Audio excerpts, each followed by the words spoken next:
da administração pública. É o processo formal que permite à administração pública contratar com terceiros e segundo o artigo 3º da Lei 8666. Ela destina-se a garantir a observância do princípio constitucional da isonomia e a selecionar a proposta mais vantajosa para a administração, e será processada e julgada em estrita conformidade com os princípios básicos da legalidade, impessoalidade, moralidade, igualdade, publicidade, probidade administrativa, vinculação ao instrumento convocatório e do julgamento objetivo dos que lhes são correlatos. O que quer dizer isso aqui? A licitação, ela é uma forma de compra governamental que ela tem que ser idônea, ela tem que ser transparente, e ela precisa seguir alguns requisitos fundamentais dentro da lei, Constituição e demais artigos e decretos vigentes. A gente tem um conceito próprio de licitação que a gente elaborou que fica mais fácil.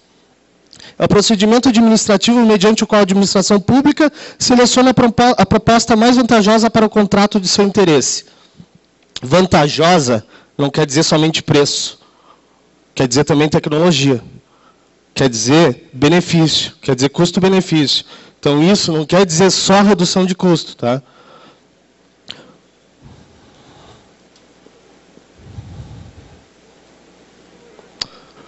Com os objetivos, são as compras de produtos e serviços de qualquer natureza, alienações, concessões, permissões e locações que serão contratados com terceiros. O governo compra desde produto até serviço e até aluga, via licitação. A gente tem alguns amparos legais que as licitações que a gente tem como fornecedor, direitos e deveres. Esses amparos a gente tem a Constituição, o artigo 22 da lei, o artigo 37 e o artigo 175. Eu vou explicar um pouquinho cada um deles. Compete privativamente à União legislar sobre normas gerais de licitação e contratação, em todas as modalidades para a administração pública, direta e indireta, incluídas as fundações instituídas e mantidas pelo poder público, nas diversas esferas do governo e empresas sob seu controle.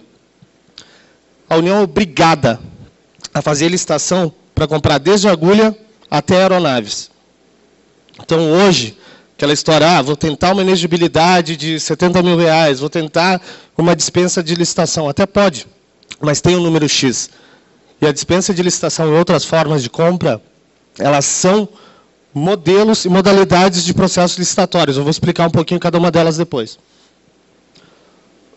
No artigo 37, a administração pública direta e indireta ou fundacional de qualquer um dos poderes da União, dos Estados, do Distrito Federal e dos municipais obedecerá ao seguinte: princípios de legalidade, impessoalidade, moralidade e publicidade. Também é o seguinte: salvados os casos especificados na legislação, as obras, serviços, compras e alienações serão contratados mediante processo de licitação pública, que assegure igualdade de condições a todos os concorrentes, com cláusulas que estabeleçam obrigações de pagamentos, mantidas as condições efetivas da proposta.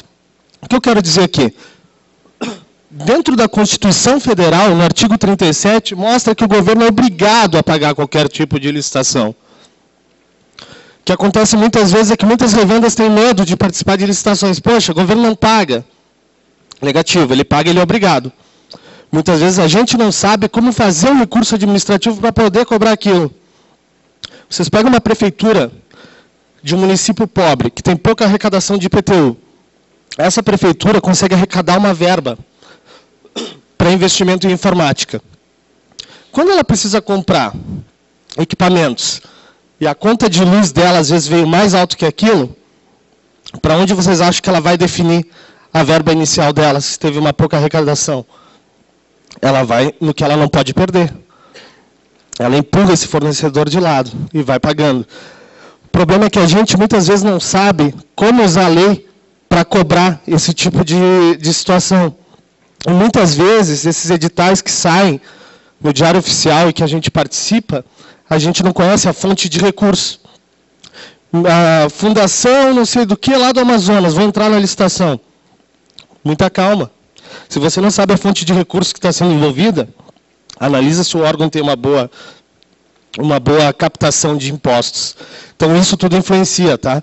Mas, perante a lei, o governo é obrigado a pagar e não é mal pagador. Basta a gente saber onde a gente está pisando, tá?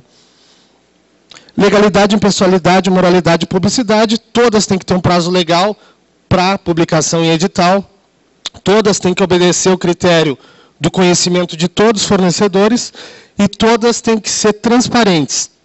Transparente, leia-se idôneo. Não quer dizer que eu possa especificar alguma coisa que leve benefícios ou vantagem para o órgão público, tá? No artigo 175, incumbe ao poder público na forma da lei diretamente ou sob regime de concessão ou permissão, sempre através de licitação ou prestação de serviços públicos. Hoje, até a prestação de serviço público tem que ser licitada. É o caso de coleta de lixo, é o caso de serviços terceirizados de órgãos públicos, normalmente feitos, às vezes, por empresas de economia mista.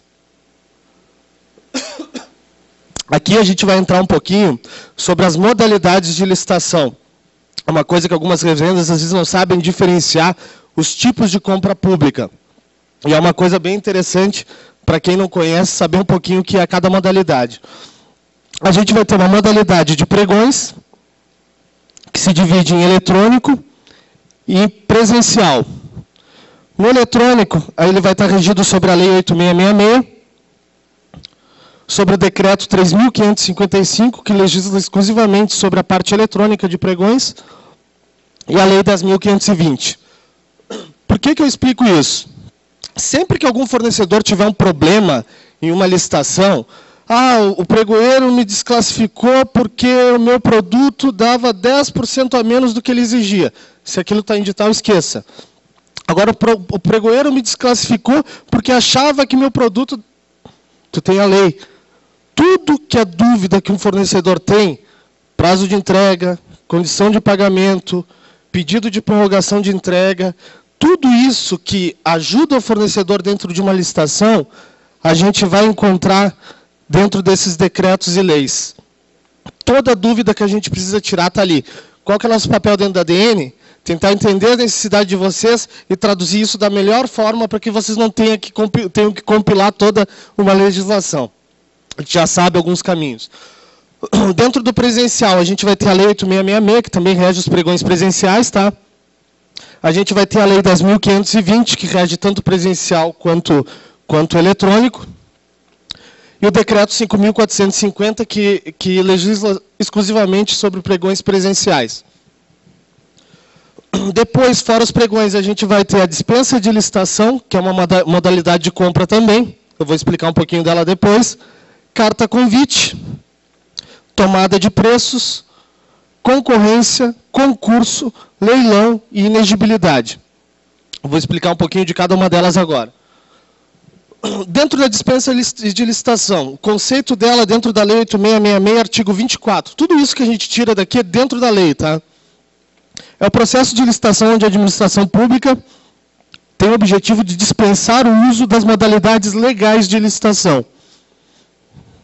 Devidamente motivada. Por que devidamente motivada?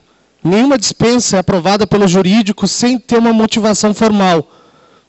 No caso de qualquer licitação, precisa ter um projeto básico. Na dispensa, ela tem que ter uma motivação. É uma contratação de valor pequeno, para obras e serviços de engenharia até R$15.000, para serviços e produtos comuns até R$8.000. A maior parte das revendas aqui entram nesse patamar de R$8.000. Aí são equipamentos, computadores, impressoras, leitores, coletores, enfim, qualquer tipo de equipamento. E em cima a gente tem a parte de serviços ou fornecimento de equipamentos com o serviço, tendo aqui em cima, por exemplo, o CREA. Então, tu consegue aumentar um pouquinho o valor que o órgão dispõe para investimento nessa compra, tá? Quando que uma dispensa de licitação pode acontecer? Quando ela tem uma ausência de interessados em processo licitatório. O que significa isso? A revenda de vocês foi num pregão presencial, vamos supor. Chegaram lá e existia só a empresa de vocês para fornecer a impressora Zebra, mais ninguém. O que o pregoeiro normalmente faz? A comissão de licitação. Poxa, não veio ninguém, não vai abrir concorrência. Vou revogar isso aqui e vou abrir um novo edital daqui a um tempo. Se a gente tem conhecimento do que diz a lei, e muitos pregoeiros não sabem disso, acreditem ou não, muitos pregoeiros, a história do pregoeiro é o seguinte, normalmente ele é um funcionário público que muitas vezes passou no